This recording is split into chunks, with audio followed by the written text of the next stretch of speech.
हरिओम.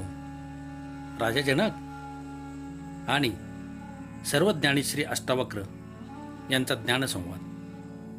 अष्टावक्र गीता, अध्याय 2, श्लोक 16.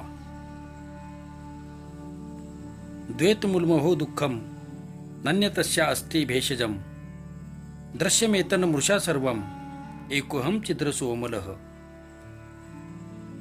अनुवाद.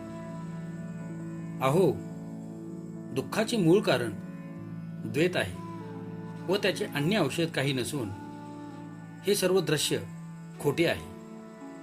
मी एक शुद्ध चैतन्य रस आहे. विवेचन. राजा जनकास आत्मज्ञान प्राप्त झाल्याने त्याची द्वैत भावना संपुष्टात आली. सर्व भेद संपून एक तत्वाचा बोध झाला. मी आणि माझे या भावना नाहीशा झाल्या. या अनुभूतीमुळे राजा जनक म्हणतो की जगाचे दुःखाचे कारण ही द्वैत भावनाच आहे. द्वैताचे कारण आहे अहंकार. या अहंकारामुळे व्यक्ती स्वतःला इतरांपेक्षा व परमात्म्यापेक्षा वेगळी मानते. ह्या भेद व भिन्नतेमुळे लोभ, मोह, स्वार्थ, राग, तिरस्कार, हिंसा, आपला परका, संग्रह करण्याची वृत्ती आदी दुर्गुणांचा जन्म होतो. सर्व अनर्थाचे मूळ हा अहंकार व द्वैत भावना आहे. या रागाचा इलाज व औषध अहंकार दूर करण्याशिवाय दुसरे काहीच नाही. अहंकार नष्ट झाल्याने अद्वैताचे ज्ञान होते व अद्वैताचे ज्ञान झाल्याने स्वार्थ, राग, लोभ, हिंसा यासारखे रोग आपोआप बरे होतात. पण लोक अहंकार अजून बळकट करतात व बाकीच्या रोगांवर उपाय शोधतात. तेव्हा त्या रोगांना औषध नाही हेच खरे. समग्र एकात्म अस्तित्वापेक्षा मनुष्य स्वतःला वेगळा मानतो. तो जगाला तुकड्या तुकड्यात पाहतो. तो समजतो की तो एकटा आहे व जगापेक्षा वेगळा आहे. मी त्या समग्र अस्तित्वाचा हिस्सा नाही आणि जाणीवच दुःखाचे कारण आहे. माझे स्वतंत्र अस्तित्व आहे असे मानून व्यक्ती इतर संपूर्ण अस्तित्वाशी संघर्ष करतो व प्रकृतीवर, सृष्टीवर विजय मिळवण्याचा प्रयत्न करतो. त्यासाठीच तो चोरी, हिंसा, हत्या सर्व काही करतो. हे सर्व आपले स्वतंत्र वेगळे अस्तित्व मानल्याने होते. हेच द्वैत आहे. हेच दुःखाचे कारण आहे. परंतु हे द्वैत खोटे आहे हे तो जाणून घेऊ इच्छित नाही. ते जाणल्यास त्याचा अहंकार संपुष्टात येईल. अहंकार व स्वार्थ सोडून दिला तर तो संपून जाईल अशी त्याला भीती वाटते. पण त्याच्या हे लक्षात येत नाही की त्याचे काहीच नुकसान होत नाही व तो संपून जातो असेही नाही. अहंकारामुळे असलेले त्याचे क्षुद्र अस्तित्व संपले तरी त्याचा संबंध त्या परमश्रेष्ठ एकात्म अस्तित्वाशी येईल व व्यक्ती समस्थित विलीन होईल. मनुष्यत्व संपून तो परमात्म्याशी एकरूप होईल. लाट संपून समुद्र होते. बीज संपून वृक्ष होतो. मनुष्यत्व संपून परमात्मा होतो. जे प्राप्त होईल ते शेकडो पटीने जास्त असेल. त्याचे ज्ञान नसल्याने क्षुद्रत्वाला घट्ट धरले आहे. ज्या दिवशी मनुष्य हे जाणून घेईल की तो त्या समग्र अखंड अस्तित्वाचा हिस्सा आहे, त्या अस्तित्वापेक्षा तो वेगळा नाही, त्या दिवशी त्या समग्र एकतेचा बोध होईल व त्याचे सारे दुःख नष्ट होईल. परमात्म्याच्या प्राप्तीचा प्रयत्न करणे सुद्धा चुकीचे आहे. कारण अहंकार कायम ठेवून असे प्रयत्न करणे हे एक ढोंग आहे. मंदिरात जाणे, टिळे लावणे, पूजापाठ करणे वगैरे सर्व गोष्टी मनुष्याचा अहंकार वाढवतात, ज्यामुळे परमात्मा दूर जातो. परमात्मा अशा क्रिया व उपकरणांनी मिळत नसतो. तो तर मिळालेलाच आहे व तुमच्या आत आहे, पण अज्ञानामुळे त्याची जाणीव होत नाही. त्याच्यावर जणू धूळ बसली आहे. ती झटकवण्याची गरज आहे. त्याची जाणीव झाली तरच अद्वैताची अनुभूती होते. तेव्हाच सुखप्राप्ती होईल, आनंद होईल. केवळ आपले डोळे उघडून आपले वास्तविक रूप पाहण्याची आवश्यकता आहे. यात गुरुचे महत्व एवढेच की तो भ्रम नाहीसा करून सत्तत्वाचे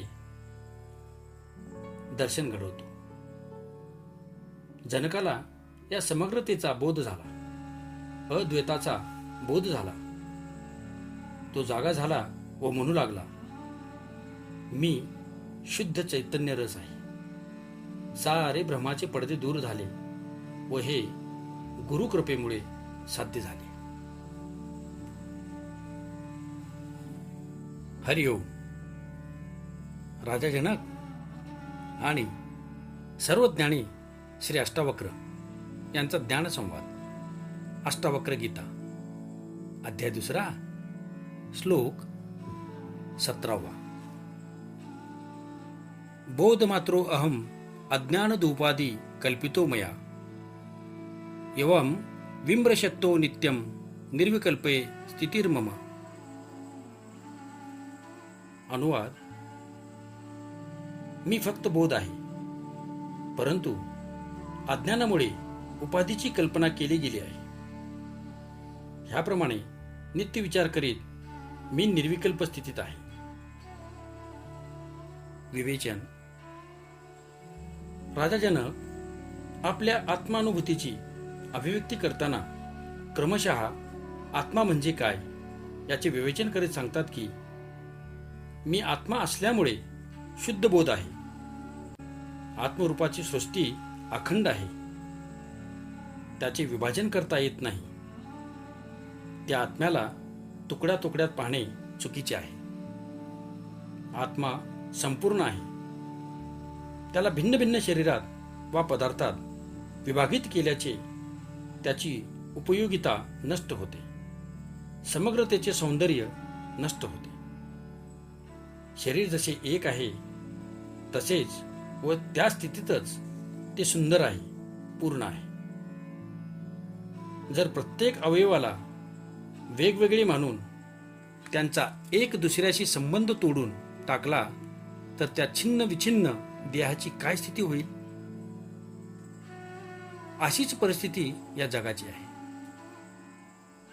ज्या प्रकारे शरीराच्या वेगवेगळ्या अवयवात एकतत्वाचा बोध त्यातील आत्म्यामुळे होतो, त्याच प्रकारे सृष्टीत एकतत्वाचा बोध करणारे ब्रह्म आहे. सृष्टीतल्या भिन्न भिन्न पदार्थात, प्राण्यात, वस्तूत वेगवेगळे पण नसून एकता आहे. परंतु त्यांना नावे वेगवेगळी देण्यामुळे ते वेगवेगळे असल्याचा भास होतो. नावे देण्यापूर्वी ते सर्व एकच होते. हे वेगवेगळे नामकरण सुद्धा अज्ञानामुळेच केले गेले आहे. हात, पाय, डोळे, नाक, कान वगैरे अवयवांच्या नावांशी पूर्ण मनुष्याचा बोध होत नाही. पण पूर्ण मनुष्याचा बोध झाला तर या सर्व अवयवांचा बोध होतो. या दृष्टीमुळे परमात्मा आपण हरवून बसलो. कारखान्यात वेगवेगळे भाग जोडून ज्याप्रमाणे एक यंत्र निर्माण करतात, तसे अवयव जोडून काही हे शरीर तयार केलेले नाही, तर एकाच चैतन्य तत्वातून संपूर्ण शरीर विकसित झाले आहे. त्याचप्रमाणे ही सृष्टी म्हणजे केवळ वेगवेगळे भाग एकमेकांशी जोडलेले नसून एकाच चैतन्य तत्वातून विकसित झाले आहे. त्यामुळेच सृष्टीत एकत्व आहे. वेगवेगळे यांत्रिक भाग जोडून तयार केलेला माणूस यंत्र माणूस होईल. तो जिवंत माणूस असू शकत नाही. माणसे म्हणजे मोटरीचे प्रकार नाहीत, तर एकच आत्मरूपी जीवनधारा त्यांच्यातून वाहत आहे. त्याचप्रमाणे सृष्टी आहे. माणसं म्हणजे मोटारीचे प्रकार नाहीत, तर एकाच आत्मरूपी जीवनधारा त्यांच्यातून वाहत आहे. त्याचप्रमाणे सृष्टी आहे. तिच्यात भिन्नता फक्त अज्ञानी माणसांनाच दिसू शकते. ज्ञानी माणसाला त्यात एकताच अनुभवास येते. हिंदूंची जीवनदृष्टी अद्भुत होती. त्यामुळे त्यांनी विश्वपुरुषाची कल्पना केली. तसेच सृष्टीच्या सर्व अवयवांना त्या विश्वपुरुषाचे शरीराचे अवयव असल्याचे मानले. त्यामुळे सृष्टीतल्या एकतत्वाचा भंग झाला नाही. जनक याच सत्याचे उच्चारण करताना सांगतात की वेगवेगळे नामकरण उपाधीची कल्पना ही या अज्ञानातूनच केली गेली आहे. ज्यांना आत्म्याचे ज्ञान नाही, ब्रह्मा माहीत नाही, तेच या सृष्टीतल्या पदार्थांना वेगवेगळी मानून वेगवेगळी नावे देतात. अन्यथा ही सृष्टी म्हणजे एकच आत्मा आहे. जनक म्हणतात की या प्रकारे नित्य विचार करीत मी निर्विकल्प स्थितीत आहे. आता माझ्यासाठी कोणतीही आकांक्षा, अन्य विचार व विकल्प नाहीत. मी एक आहे, पूर्ण आहे व ही सृष्टी माझ्यापेक्षा वेगळी नाही. हरिओम. राजा जनक आणि सर्वज्ञानी श्री अष्टावक्र यांचा ज्ञानसंवाद. अष्टावक्र गीता अध्याय 2 श्लोक 18. अहो मयि स्थितं विश्वं वस्तुतो न मयि स्थितं न मे बंधो अस्ति मोक्षो वा भ्रांती शांता निराश्रया. अनुवाद. आश्चर्य आहे की माझ्यात स्थिर व व्याप्त असणारे विश्व वास्तवात माझ्यात व्याप्त नाही. त्यामुळे मला बंधन नाही आणि मोक्षही नाही. आश्चर्यरहित होऊन माझी भ्रांती शांत झाली आहे. विवेचन. राजा जनकाला एकतत्वाचा बोध झाल्यामुळे हे विश्व व परमात्मा वेगळे नसल्याचे ज्ञान झाले.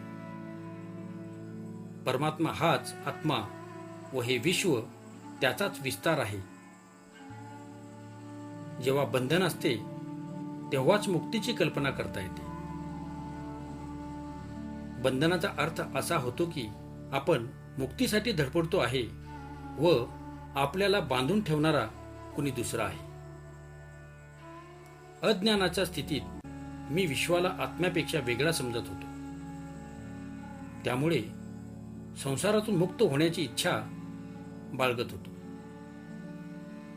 पण आता मला समजले की हा आत्माच आहे, जग नव्हे. त्यामुळे आता कोणतेही बंधन नाही. हे विश्व जसे अज्ञानामुळे दिसते तसेच बंधन सुद्धा अज्ञानामुळे होते. जर हे जग असत्य असेल तर बंधन सुद्धा मिथ्याच. जर बंधन असेल तर मोक्ष सुद्धा असत्य असणार. दोन्हीही असत्य आहेत. मी आश्रयरहित झालो असून माझा कोणताच आश्रय नाही. वास्तव या अज्ञानरूपी बंधन व मोक्षाचा भ्रम सुद्धा दूर झाला. अज्ञान अवस्थेत माझ्यात विश्व सामावले होते, पण आता तोही भ्रम नष्ट झाला. आता हे विश्व असत्य आहे व ती माझ्यात नसून मी फक्त आत्मा आहे. मी अज्ञानामुळे विश्वाला देह, इंद्रिये, ब्राह्मण, क्षत्रिय, आश्रमी, कर्ता, भोक्ता याप्रमाणे न जाणो अजून काय काय समजलो. तेच माझे जग होते व तेच माझे बंधन होते. आता ते जग उरले नाही म्हणून बंधन सुद्धा उरलेले नाही आणि बंधन नाही म्हणून मोक्ष सुद्धा नाही. ओम शांती शांती शांती.